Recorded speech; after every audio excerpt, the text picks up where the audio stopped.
Well, hi again, this is Peter, and I'm a parishioner at Mary Queen of the Apostles Parish in Salem, Massachusetts. And this is my weekly personal reflection on the real presence of Jesus in the Eucharist. After hearing Sunday's readings, you might wonder what any of them have to do with the Eucharist. On the one hand, both the first reading and the first half of the Gospel describe how one group of people complain about yet another group of people who are proclaiming God.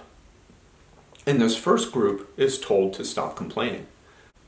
On the other hand, the second reading and the second half of the Gospel describe the suffering that results from sins. And both readings specifically mention being burned in fire. So I want to focus on this second topic. In the Gospel, Jesus refers to a place called Gehenna.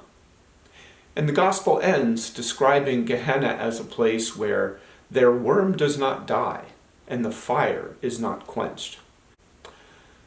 So my Bible includes some commentary about Gehenna.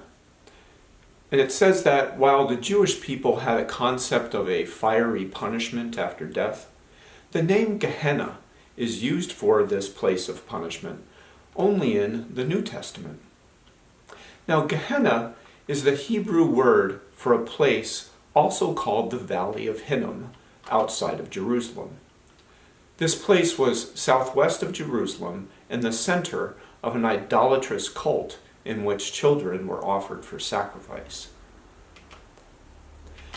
Now, in the verse ending Sunday's Gospel, Jesus actually quotes the last verse of the last chapter of the book of the prophet Isaiah.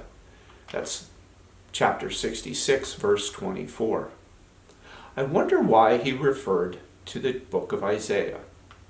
So if you have a chance, go and read this one chapter in the book of Isaiah, and I think it will help understand why Jesus is referring to Gehenna. In my online version, this chapter is entitled True and False Worship. The last several verses are essentially about heaven. Now listen to this. God says, "I am coming to gather all nations and tongues. They shall come and see my glory. Just as the new heavens and the new earth, which I am making, shall endure before me, so shall your descendants in your name endure. From new moon to new moon, and from Sabbath to Sabbath, all flesh shall come to worship before me." Now that sounds like a description of the worship in heaven, yes? But now it's in this context that we have this final verse. And it says, they, and I'm assuming the they means those who are worshiping God, they shall go out and see the corpses of the people who rebelled against me. For their worm shall not die, their fire shall not be extinguished, and they shall be an abhorrence to all flesh. And that's how the book of Isaiah ends, and is the part that Jesus quotes in describing Gehenna. But what does any of that have to do with the Eucharist? Well, here's a connection, I think. I think the worship described in Isaiah is the very same worship described in chapters 4 and 5 of the book of Revelation. So what's that? So in the book of Revelation, all of the angels and saints are present at the center of worship in heaven. And also at the center of this worship is a lamb that appears to have been slain. And this is the Lamb of God. This heavenly worship is the very same worship that we participate in at every Mass. I can't emphasize it more.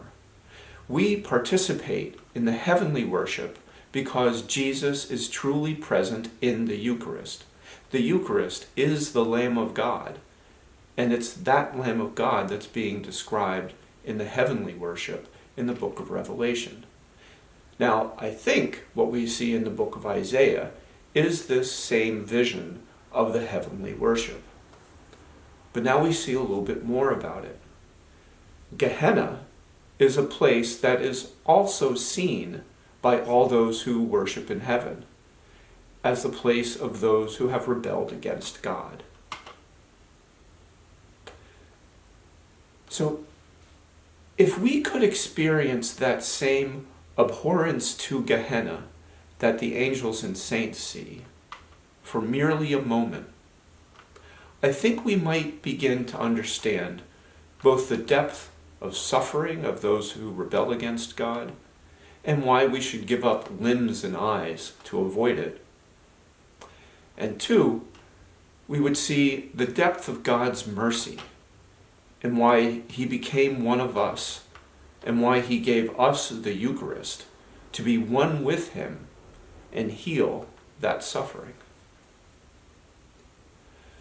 So when you worship at Mass this Sunday, whether in person or virtually, whether receiving communion or not, or performing a spiritual communion, pay attention to the point in the Mass where the priest reminds us that we are worshiping God along with all of the angels and saints, all of heaven.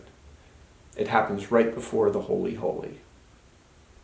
Imagine that they are praying their hearts out for you and me, that we choose to worship with them in eternity and not choose Gehenna.